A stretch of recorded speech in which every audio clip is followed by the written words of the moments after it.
Before we get into a quick overview of tools and techniques that we'll be using, I want to go over some file mode considerations when we're dealing with portrait photography. So you don't have to open up any photo with this. It's not really a follow along just yet, but you can if you want. You can open up any photo that you have, and if you just go up to image and then mode, and you'll notice there's a couple things here: RGB, CMYK, LAB. So these are different image modes, and Photoshop can edit and save in a variety of modes. RGB is traditionally meant for screen, so it's red, green, blue, 3 channels of light.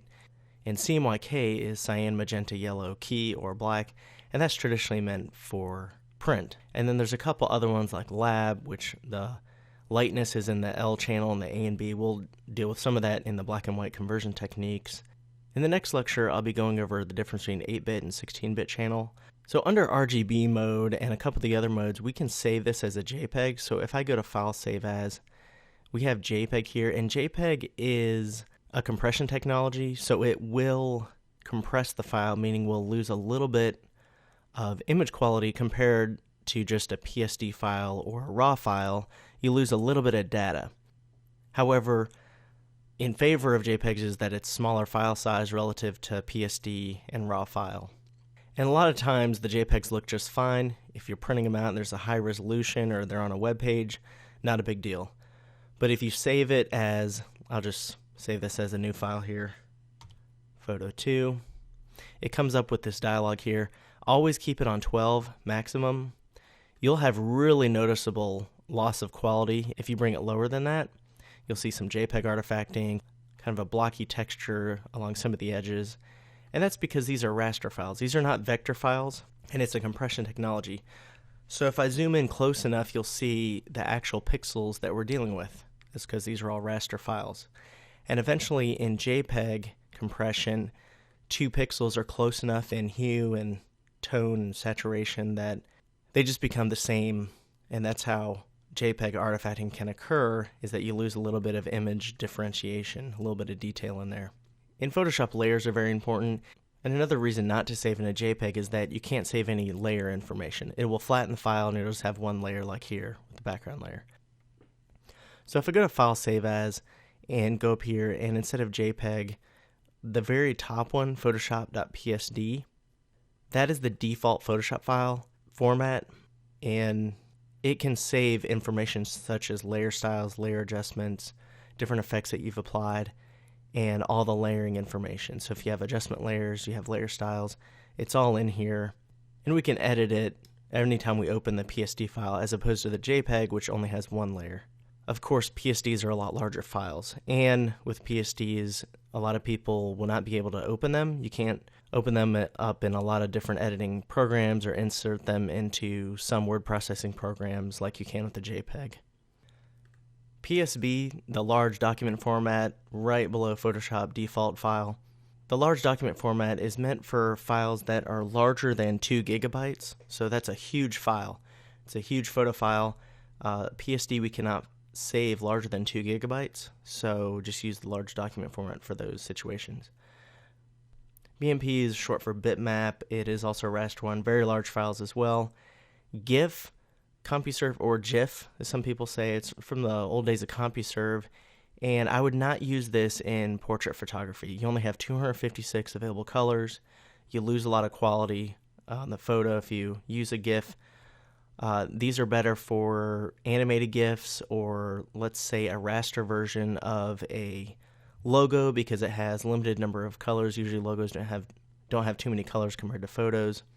So I would not use the GIF for portrait photography files. Photoshop RAW is very useful when we want really high quality detailed images. They are larger files, just like PSD. They're larger files. They're not a compression technology, meaning it's not going to do any preset compression. Digital SLR cameras shoot in RAW or JPEG. You can take a lot more photos with JPEG, obviously more quickly, because it takes less time to write to the card compared to RAW because they're larger files. But Camera Raw has a lot more data to work with, so it doesn't have a preset white balance. It doesn't have a preset sharpness that it's applied, unlike the JPEG. And we'll go over some RAW techniques that you can do even on a JPEG file Now in Camera Raw, you can have 16-bit images. I'm going to cover that in the next lecture. So you have a lot more colors to work with compared to the 8-bit, and I'll use an example of why we would want to work in 16-bit. And then finally, PNG is meant to be an improvement to the GIF. It's one of the most popular online image formats. So if you're creating a web page, you'll often have JPEGs and PNGs on there.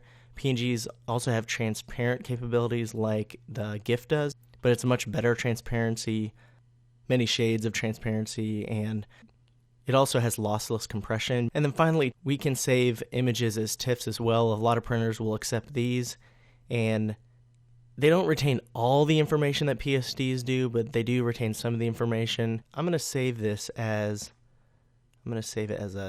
just show you an example, a PNG.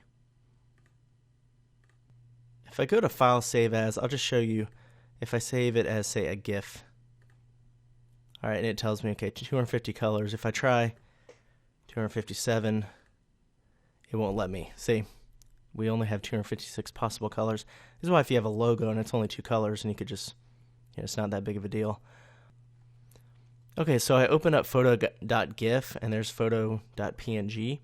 So I'm going to go to Window, Arrange, to up vertical, so you can see the difference here.